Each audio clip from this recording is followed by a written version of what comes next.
Hey guys, I'm here this morning to kind of take you through a bit of a journey. So I have to actually keep my voice down a little bit. It's nice and early here on the Gold Coast in Australia, and I don't want to piss off my neighbours, but we'll get through it, and I'll try and keep my energy at a tangible level. I'm Tobias Atkins from Atkins Health, and I'm really excited to be with you today. I hope you're doing really well. What I want to talk to you guys really briefly about today is this notion of reflection and analyzing yourself or your history, and using that incredible information and data source to help you move forward in a really positive direction for your future. This is one skill set that I must admit, I'm one of those fortunate people that have just kind of built it over time. I never had to consciously go out and look to learn these things, but the brilliant thing is that I know deep down in my heart that it is a tangible skill that anyone can acquire. And I know this because I've taught it. I have my team here on the Gold Coast, and I've taught a huge amount of those guys these skill sets of self-analyzing and reflection. And that is honestly what's made us do and get the wonderful results that we're getting for all our clients here. I want to talk to you about you today. So ask you a bunch of questions that make you think, and hopefully get you an incredible amount of insight that I had on my own accord that has helped me immensely gain success in my life, not just in health and well-being, but across all different kind of sectors like finance and relationships and all the rest of it. So the first thing I really want to touch base on, and I want to kind of move through these relatively quickly and more invoke thought with you, is that I want to talk to you about all the things in your life that you cherish. So I ask you to think about all the things that you possess, or all the things that are with you in your life. So your loved ones, potential heirlooms or things that you've acquired over time. And I challenge you to judge them. And what I mean by that is I want you to think about them and really think about how much value you put to them. And I'm not talking about monetary value or how much it would cost, like how much money you would get if you sold them off. And please don't go selling off your spouse, and that would just be horrible. But what I'm essentially saying is, what kind of connection do you have to these things? And what I ask then is to think about why. And oftentimes I found in my life that the things that I cherish most, the things that I have this incredible connection with and putting immense value to, is things that I've worked for, not things that have been given to me, things that I've had to progressively work out over a duration of time, and now is at a point or the journey of getting there has given me so much joy and fulfillment. It's not even funny, right? A couple of great examples of that is, as a kid, your mum and dad used to buy you shoes all the time, and the first thing you do is go run out into the field and kick the soccer ball and, stub your toe and not care, and come back and just throw them away onto the floor and head on inside. Whereas the first time you buy your first set of shoes, you might go do the same thing and go out and kick the soccer ball and come back inside and all the rest of it. But the way you treat these shoes is very different. You place them at the front door, and if they're dirty, you go and get a towel and you wipe them down. And basically it's a really simple, kind of silly example, but one that I hold true, that shows how much attachment and how much connection you have with things that you work towards, the things that you've had to buy yourself, your first car, now not even buy but work at, so your relationship.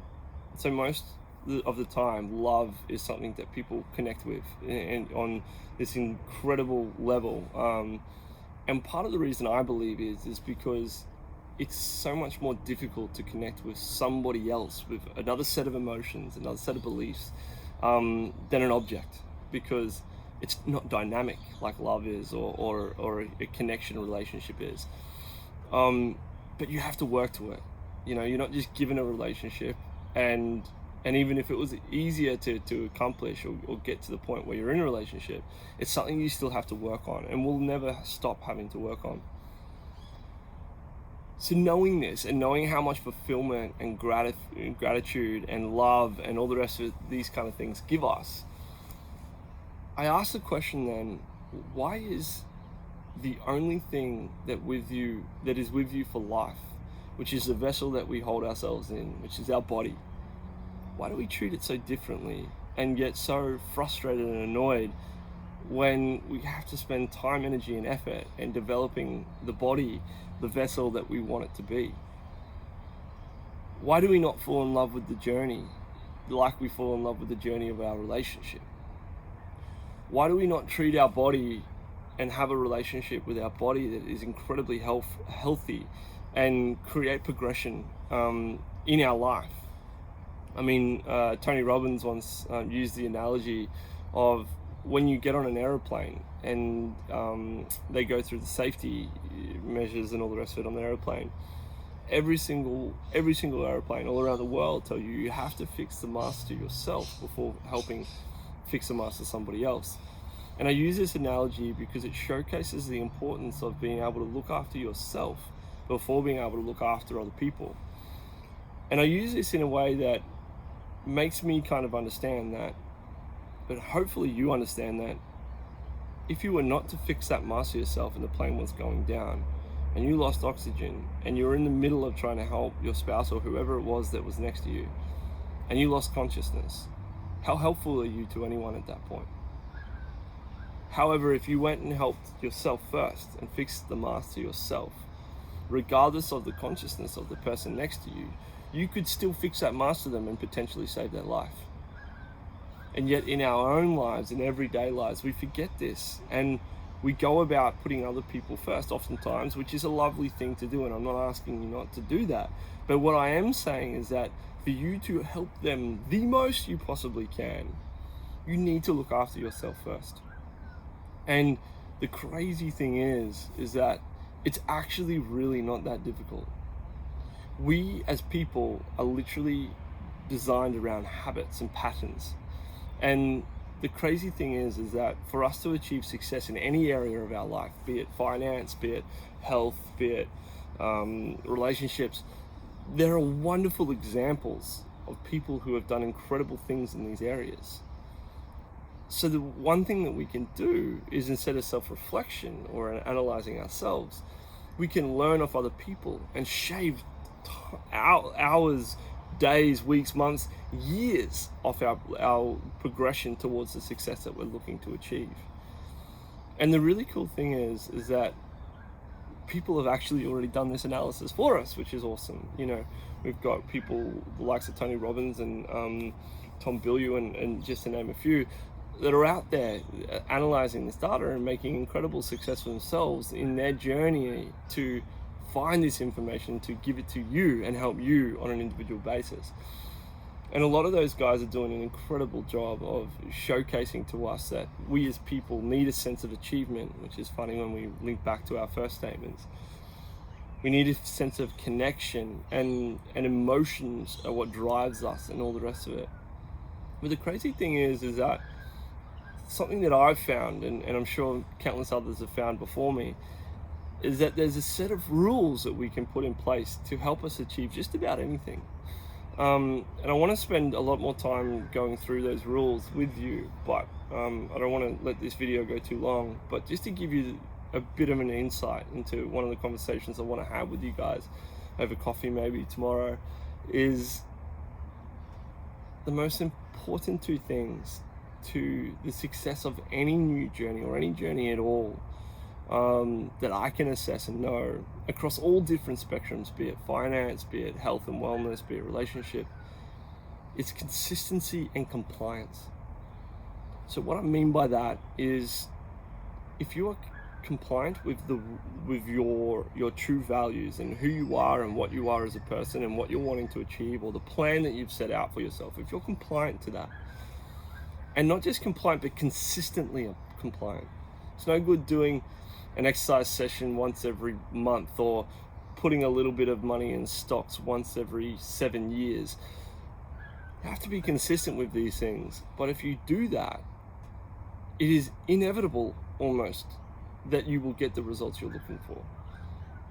So this is actually what has formulated the foundation to what we are actually seeing in the data that we at Atkins Health are analyzing.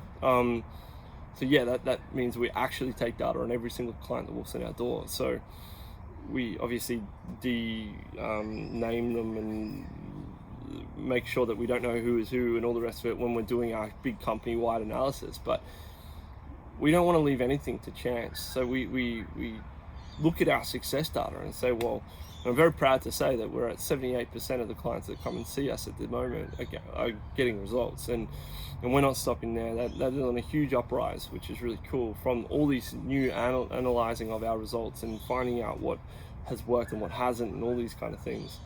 So it's very, very, very exciting. But our programs, our results pathway, which funnily enough, when people agree to and jump on, are the huge weight. I can't remember the numbers, but it's something like 75% of those people who have got results have been down the results pathway. And literally the difference between these pathways is more or less our ability to impact on your compliance and consistency. Be able to help you through and make these commitments and new habits, and make them regular enough that you will actually see the results that you're looking for.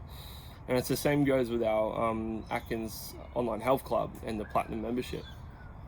It's all worked off the same metrics. And you'll note exactly the same, like I said, in different areas and spectrums like finance and all the rest of it. Like all the best investors in the world tell people nowadays, stop trying to beat the market, just join it. The market's doing great. And the best way to do that is by investing regularly and consistently regardless of where it's at. And overall, over the long run, you will 100% apparently be far better off. So it's something that comes across every different spectrum. Love, if you're consistently compliant with showing your love to your spouse, the chances are your relationship will foster great fruits and be beautiful. So anyway, I'm going to keep rambling on forever because I can talk underwater, but I wanted to share these things with you to make you guys think a little bit more. I get very jack of walking into gyms or walking around the streets and hearing this bullshit, on the media about take this supplement and you'll end up being He-Man, or, come do these exercises, they're the best to build glutes. And it does my head in, because the truth of the matter is that it's fraudulent, and they don't even know it. That's the saddest point. I want you guys to get results, and I want you guys to be more intelligent with your decision making when it comes to your body. So yeah, thanks for having the chat. I'm going to probably do these kind of videos a little bit more now.